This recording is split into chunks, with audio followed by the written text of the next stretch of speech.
በስመ አብ ወወልድ ወመንፈስ ቅዱስ አሐዱ አምላክ አሜን። ማማት በዲያቆን ሄኖክ ኃይሌ ምዕራፍ 2 ሊቀ ካህናት በካህናት አለቆች ግቢ። እነዚህ ይሁዳቸው ይሁዳ ጦሩን እየመራ የመጣበት ሰዓት ጌታችን መንፈስ ግን ተዘጋጅታለች ብሎ የተናገረበት ሰዓት ነበር። የመከራው ሰዓት መድረሱን አውቆ በብርቱ ለቅሶና ሐዘን የጸለየበት ደቀ መዛሙርቱን ከእንቅልፋቸው ነቅተው እንዲጸልዩ የቀሰቀሰበት ሰዓት ነበር። ትጉና ጸልዩ እያላቸው እንቅልፍ አልጠግብ ያሉት ደቀ መዛሙርቱን ሁለት ጊዜ የቀሰቀሳቸው ጌታም መልሶ ሲተኙ የይሁዳን ወታደሮች መምጫ መድረስ አይቶ እንግዲህ ስተኙ ያላቸው የተኙ የማያስተኙ ጠላቶች ስለመጡባቸው ነበር። ይሁዳ ያሲዘው ምቹ ጊዜ ሲጠብቅ ከሁለት ቀናት ቢቆይም ጌታችን ጊዜው እስከሚደርስና ከሞቱ በፊት የሚያደርገውን ሥራ ሁሉ ሳይፈጽም ማንንም አልያዘውም። ደቀ መዛሙርቱ ፋሲካን ወዴት እናሰናዳለን ትወዳለህ ብለው በጠየቁት ጊዜ ወደ ከተማ ሄዱ። ማድጋዋ የተሸከመ ሰው ይገናኛቸዋል። እርሱም በደርብ ላይ ያለውን የተሰናዳና የተነጠፈ ታላቅ አዳራሽ ያሳያቸዋል ብሏቸው ነበር። ማርቆስ ወንጌል ምዕራፍ 14 ቁጥር 13። በንግግሩ የሰውየውንና ፋሲካ የሚደረግበትን ቦታ ስም የሸሸገው በዚያ ጆሮን አቁሞ የሚሰማ ይሁዳ ስፍራውን ካወቀ ወደ አይሁድ ሄዶ ስለሚናገርና ወታደሮቹን ይዞ ስለሚመጣ ነበር። ይህ ሆኖ ቢሆን ኖሮ ጌታችን ታላቁን ምስጢረ ቁርባን ሳይመሰረት በተያዘ ነበር።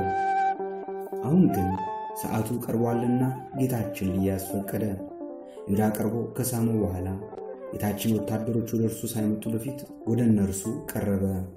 ጠላቶቹን ይወዳልና እርሱን ፍለጋ ሳይደክሙና እንቅፋት ሳይነካቸው ወደ እነርሱ ቀረበላቸው። እናንግሰው ብለው ወደ እርሱ ሲመጡ ወደ ተራራ የሸሸው ጌታ እንስቀለው ብለው ወደ እርሱ ሲመጡ ግን ሊሸሽ አልሞከረም።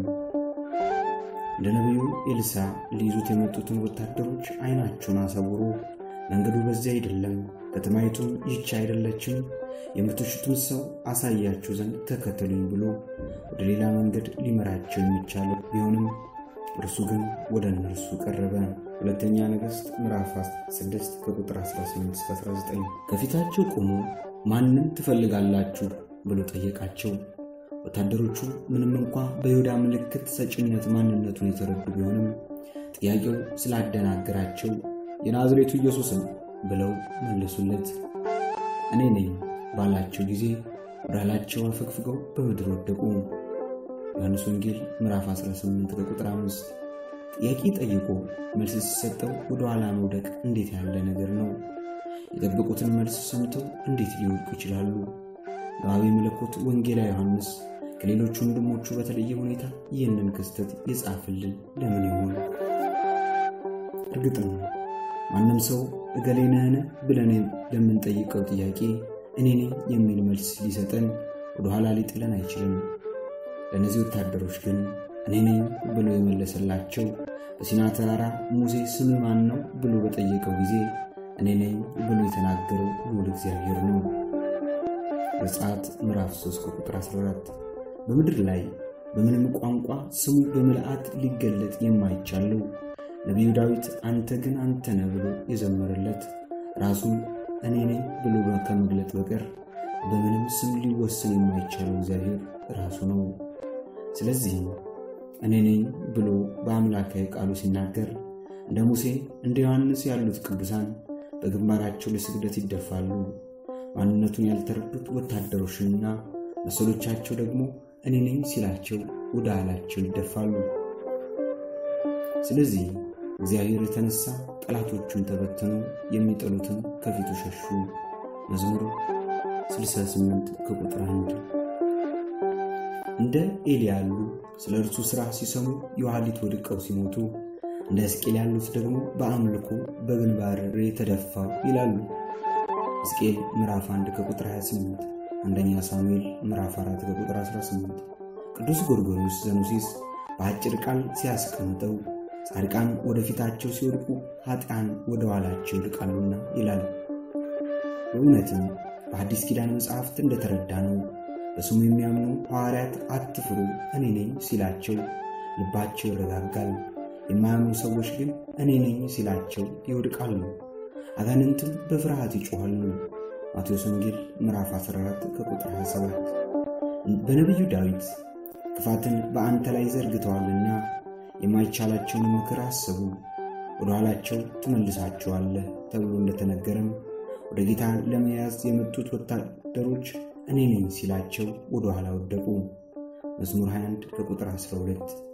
ጌታችን በአምላክነቱ ኃይል እንዲወድቁ ያደረገው ሊጎዳቸው ሳይሆን ለእነርሱም ለእኛም የሚሆን መልእክት ሊተውልን ስለፈለገ ነበር።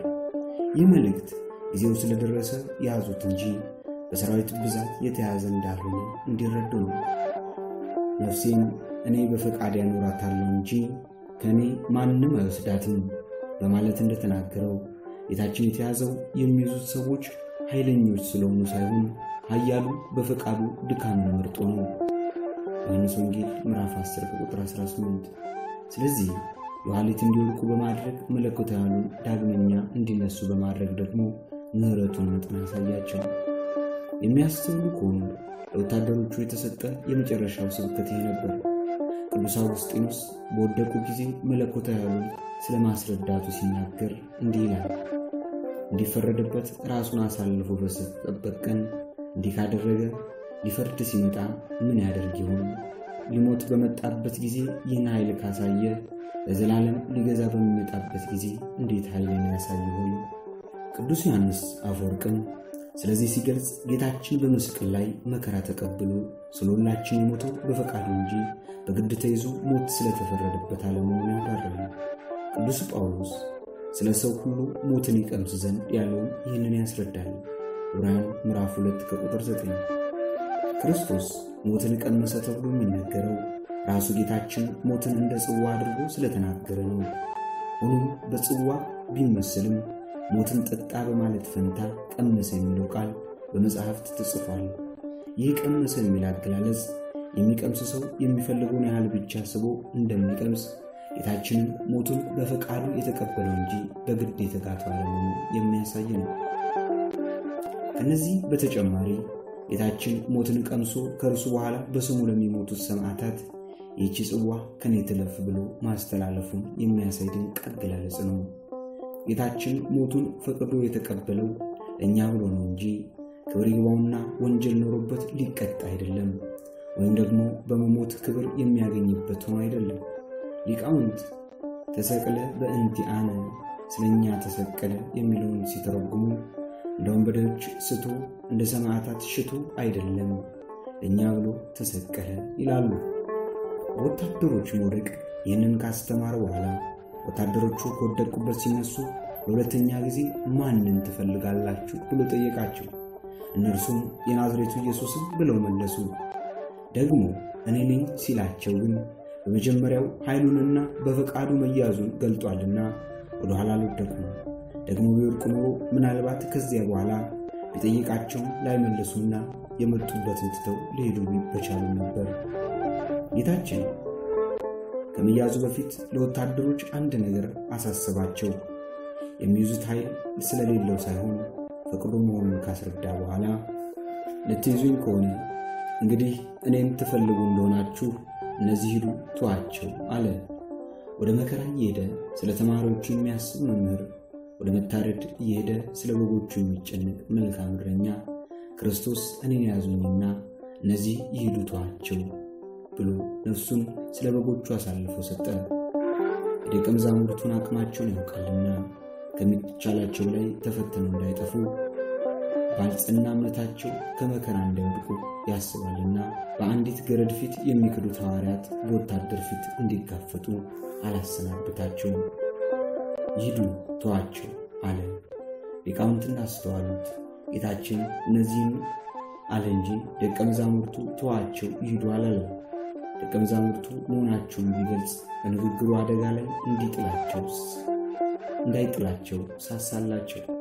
በሊቀ ካህናት ፊትም ቀርቦ ሲመረመር በምርመራ ሂደት የተባባሪዎችን ስም አውጣ መባል የተለመደ ነውና ለደቀ መዛሙርቱ ተጠይቆ ነበር። ጌታችን ግርፋትና በጥፊ መመታቱን በትዕግስት የተቀበለ የበጎቹን ስም ለተኩላ አልተናገረም።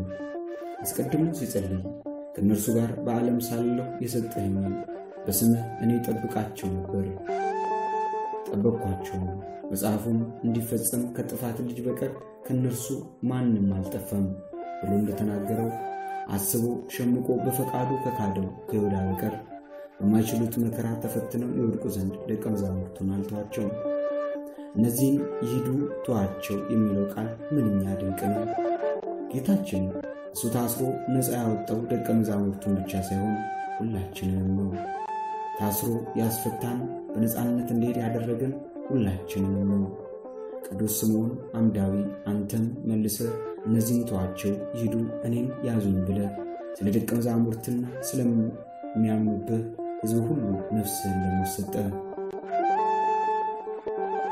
ሲል አብራርቷል። ግብረ ሕማማት ዘዓርብ ሌሊት ክፍል 2። ከዚህ በኋላ ወታደሮች ጌታችንን ያዙት።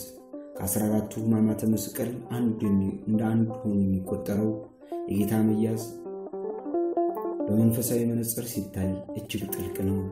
ዓለምን በእጆቹ መዳፍ የያዘው አምላክ እንደ ሌባ በወታደሮች መያዙ እጅግ ለመስማት የሚከብድ ነው።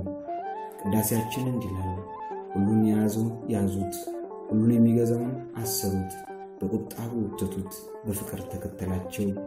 እንደ በግ ለመታረድ ተነዳ፣ በሸላቾቹ ፊት ዝም እንደሚልም በግ እንዲሁ አፉን አልከፈተም ተብሎ በነቢዩ ኢሳይያስ የተነገረለት የዓለምን ኃጢአት የሚያስወግደው የእግዚአብሔር በግ ታስሮ ሲጎተት አንዳችም ተቃውሞ አላሳየም።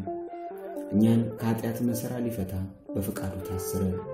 ደዌ የሚፈወስበትን ጎባጣ የሚቀናበትን እጁን አሰሩት። ስለዚህም ለማይነገር ምስጢር አንክሮ ማድነቅ ይገባል። ፈራጅ እርሱን ፈረዱበት፣ ከኃጢአት ማሰሪያ የሚፈታ እርሱን አሰሩት። ዓለምን የያዘ እርሱን ያዙት። በአዲስ ኪዳን ሊቀ ካህናት ክርስቶስ በወታደሮች ሰንሰለት ተይዞ ወደ ኦሪት ሊቀ ካህናት ግቢ በጨለማ ተወሰደ። ወስብሐት ለእግዚአብሔር።